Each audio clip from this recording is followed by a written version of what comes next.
But yeah, so like, yeah, the ability to control light is just so detrimental. And then I didn't even know, this is again, blasting my ignorance, like all the different types of light. So I'm super vain. Yeah. And so there's light therapy for skin and collagen. I'm giving you middle-aged woman secrets. There is red light therapy, blue light therapy. Oh, yeah. All these different, like, for like collagen, like reproduction or whatever. Anyway, I didn't know it was so I'm learning now about different types of light and how different types of light affect I don't know anything about UVA and UVB, but like, I didn't know there was a difference. Yeah.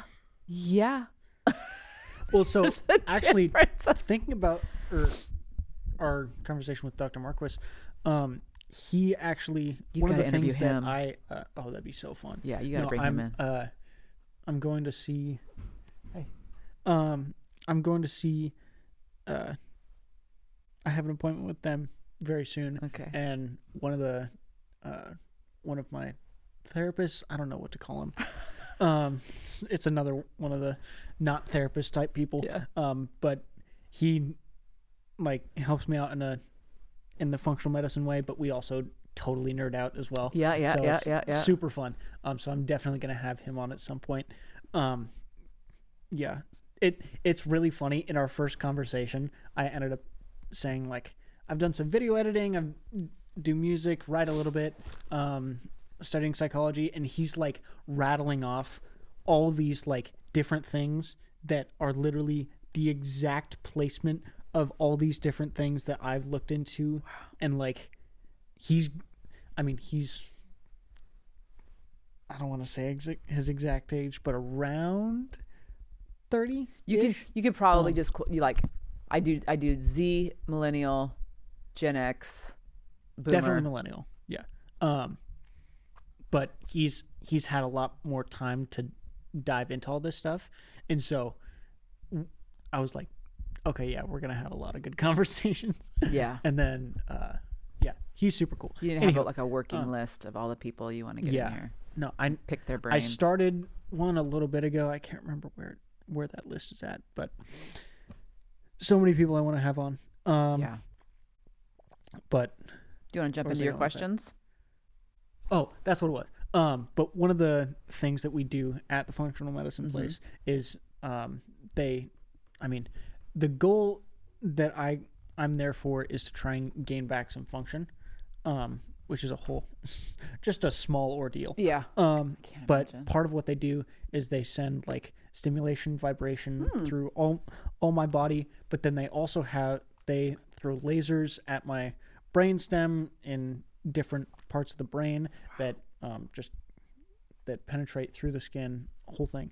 But then another thing that they do is they do red light that it's regenerative into the eyes. Yeah, exactly. Well, into the eyes, just on the brain, on different parts of the body.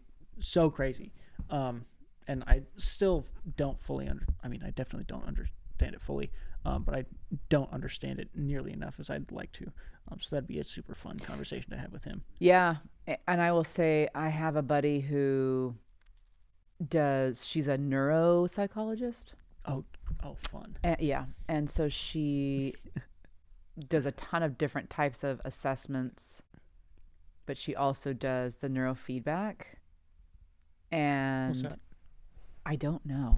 Sick. She would be the one to ask, but I can tell you that it looks kind of like I want to say EEG, but they take this cap and they put little electrodes on your brain, and then they show, for everybody who actually knows what this is, I know I'm butchering it, but I want to say they show you images, and then they can track what parts of your brain are active. Oh, yeah, based on, and it is a part of functional. That sounds fMRI. It's ish. Yeah, fMRI-ish, though they actually show. Yeah, it is, but for this particular assessment, the neurofeedback, the one that I'm thinking of, I'm sure there's different types. The one that I'm thinking of offers numbers for like how much this area of your brain, like it literally maps your brain and shows all the different, I should probably look it up before we go, but it shows like all the different like areas that are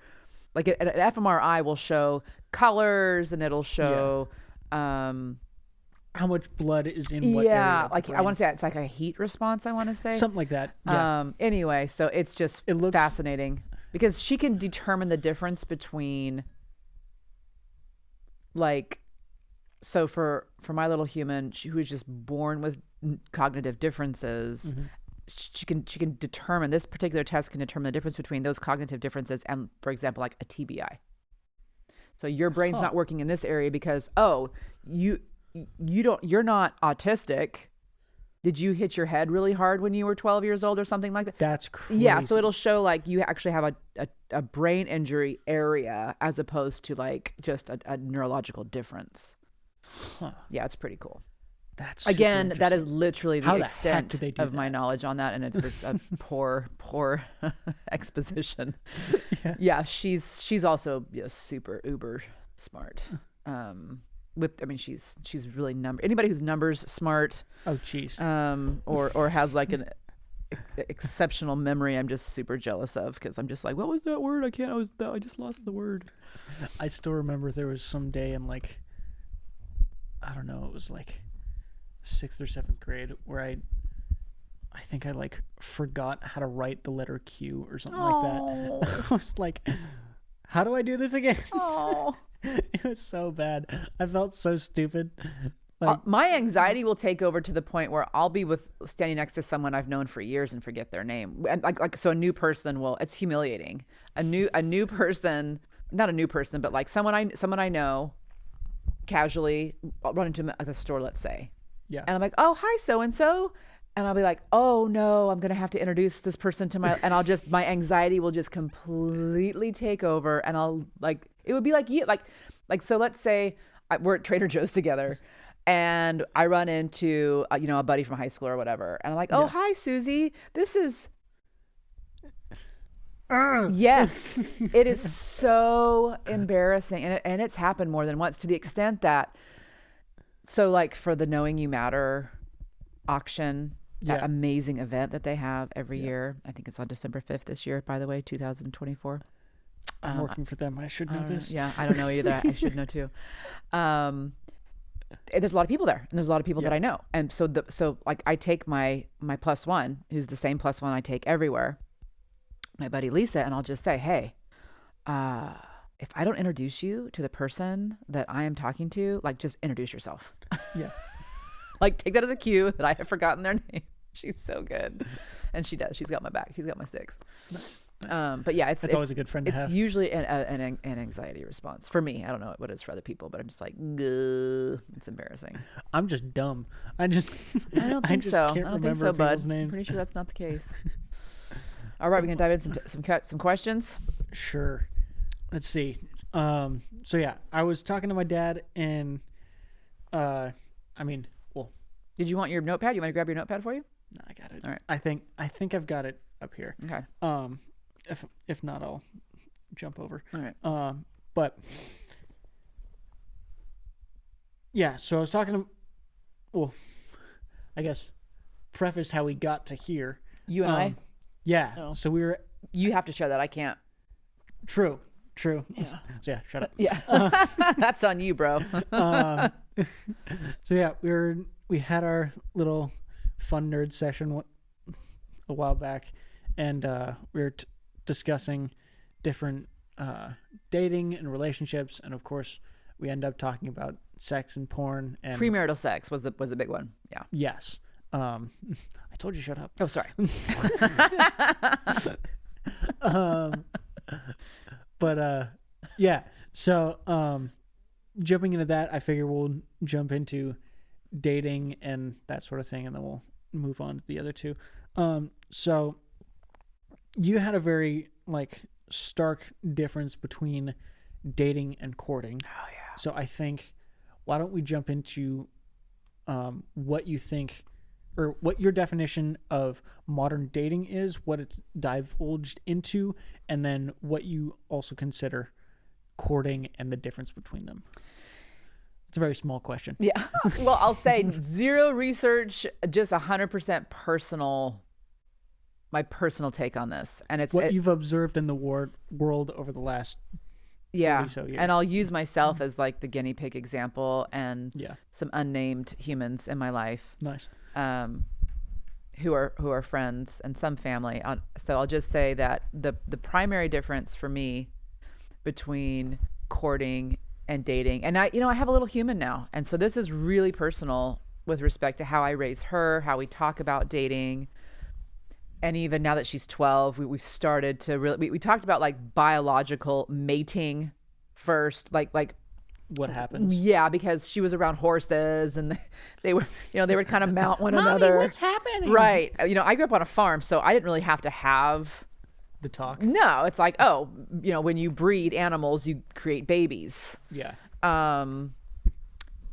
But obviously as human beings, we have much more of a complex experience with love and with friendship. Good old consciousness. And a conscience and physical sex. And as Christians, it's complicated in a good way, with morality and ethical choices and self-control. The question of love and relationship as it pertains to God and his relationship with us and our relationship with our children, all of these things are relevant and I think imperative within the conversation of within the context of a sex talk. Yeah. They are inseparable. If we're just talking to our kids about sexual intercourse or things like, because in my world, and by my world, I mean my academic world, where I'm talking to graduate level students, we have things like, body autonomy comes up and this is all from a much more secular perspective as well. Right. But understanding, I don't think this conversation can take place outside of of relationship. And I don't think relationship, of course. I don't think we can have a discussion about intimacy and relationship absent of love. And I don't think we can have a conversation around love without defining as have you read The Four Loves? I highly recommend C.S. Lewis's The Four Loves. I feel like I'm just getting into actually self-educating myself and diving into actual written books now. Do it. And so take the plunge. I have so many books on the list right now. Yeah. And I'm trying to read, or my plan is to read like one fiction book, one academic book. You have to carve out time. You have to be definitely. super intentional. And I absolutely suck at reading, so right now I'm doing the Audible thing. Good. Thank the Lord for Audible. My highly goodness. recommend Audible. Yeah, then you can say I read 10 books last year. So C.S. Lewis's The Four Loves. I'm going to get this. Let's see if I can get it. So Eros, Phileo, and Agape. Okay. And these are all Greek terms, right? Correct. Okay. After the podcast I concluded, Sarah Moreland texted me after she had realized that she had misquoted C.S. Lewis's book, The Four Loves, and in correcting herself, these loves are affection, friendship, eros, and charity, just so that we're all clear on that. All right, with that, back to the podcast. So I'm not going to do a deep dive on all four of those, but what I will say is we can't have a conversation. So the slippery slope that I'm leading us on are all of these things equal the sex talk, like, and the courting talk and the dating talk. Like, none of these pieces of the human experience should ever, ever, ever be absent from a sex talk. You're not going to get that from a Planned Parenthood trained person, who is the person coming into, or a county trained person, who was probably trained by a Planned Parenthood person coming into the public education sphere. So if you think about how many people in the United States are public school educated, also no shame in public school. I'm not dissing public school education. That's probably another whole podcast. Oh my gosh. Considering I Yeah. was in that world for about 10 years, not including the time that I was actually a student in that world, but as a teacher and a counselor, et cetera, like that, I was in there for 10 years. That aside, that individual coming into the classroom is not going to be talking about the difference between dating and courting, the Yes. power of relationship, the importance of friendship, what love is beyond I love chocolate, I love my child, I love my spouse, right? Yeah. It's one word So for all. many difference. Right. So much Variations difference. and shades of variation. Right. So, And also something to be said for we throw it around in a oh my gosh, I love your shirt. yeah. Yeah. It's like, no, you don't. Yeah. Like you like it. It's you lost don't its love oomph. it. Yeah. Yeah. It's become so almost cordial. And like we've thrown it around so much that it's lost its meaning. It's lost its meaning. Yeah. It has lost, and I think it's lost its meaning for two reasons. For the reason that you say, and for the reason that we don't actually have conversations about it. we don't Okay. talk about all that love is. Again, and to my end point, which is none of this can happen outside of a conversation about God. Because so we started with like sex, we started with the dating and courting. Dating and courting. Right. And none of that can happen. Come all the way down the trail to boom, God, Yeah. who is the origin of love. Well- and all that it is. And he also is love. He is what love is. Yeah. So to just talk about sex, which is what happens, is I'm going to use perversion. I'm going to say it's a perversion of truth. It's an adulterated version of, like, there's so much missing. It's literally impossible to do due diligence on the topic of sex outside of all of those topics I just listed. Yeah. It's not, because otherwise it's just physical, it's just carnal. And then also, why not? Why not? Yeah. Well, I mean, even I think this conversation is so needed, especially in the abortions talk as well, because, like, I mean, You're I was stacking your listening podcasts to- now. huh? You're stacking your podcasts now. Oh my Yeah. gosh, yeah, yeah. I mean, you're coming on again later, so it's bound to happen.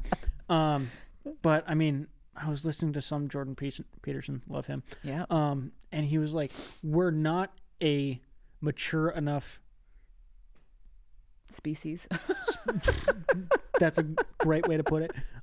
But certainly culture Yeah. to have a conversation around abortion, It's- because yeah.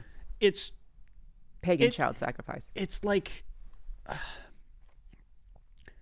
it's trying to stop a leak when the dam's already broken.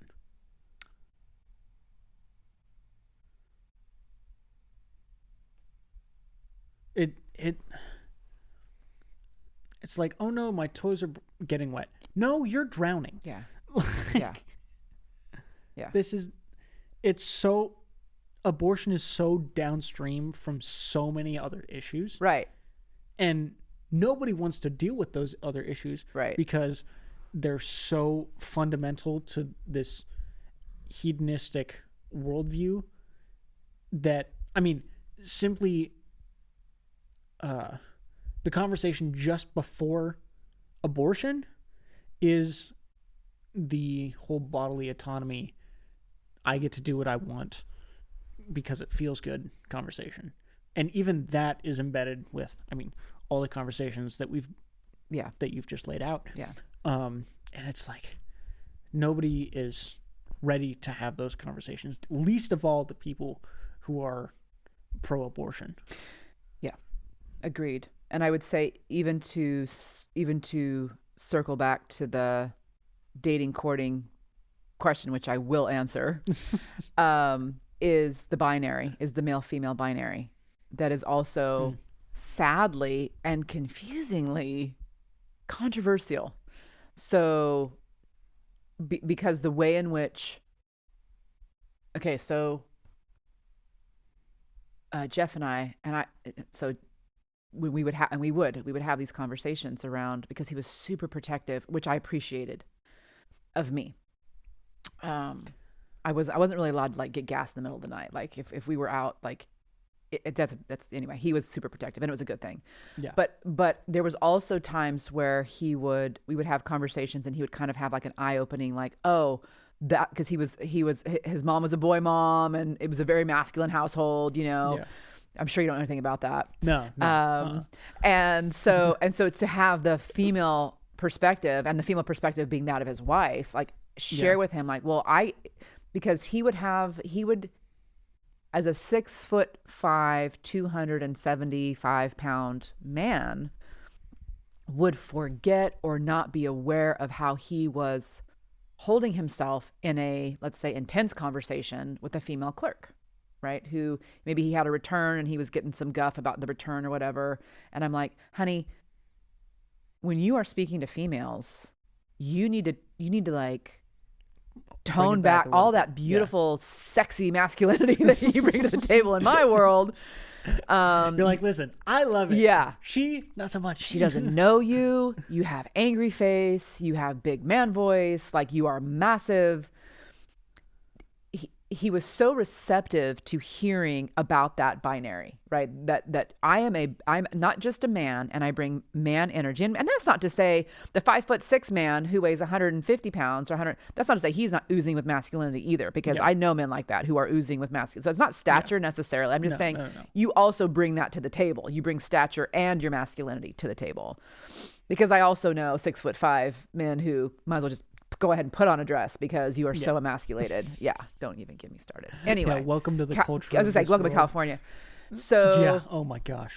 But I think women have done that to men. So also, I'm like toxic femininity has done that. So like that's a conversation that I would love to have as well. Yeah, they've welcomed and ushered that in. For sure. Yeah, it's a travesty, and there is a way back, and we're coming back. But we have to be intentional. Different conversation. So what I'm getting that's our fourth podcast in the future. So what I'm getting at, I think people are like if anybody is listening, that the idea of how just we do this in 1 hour is insane. Like the when we do meet, which doesn't happen, because anytime you there's always don't have a client afterwards, we bleed into the lunch hour. Yeah. So it's important to have that. I just realized you don't have lunch anytime we meet, do you? This concludes part 2 of my episode with Dr. Sarah Moreland. In the next part, we will discuss some biological differences between the sexes, some faults in the dating sphere these days, how she plans to combat some of these issues, and much more. Hope to see you there.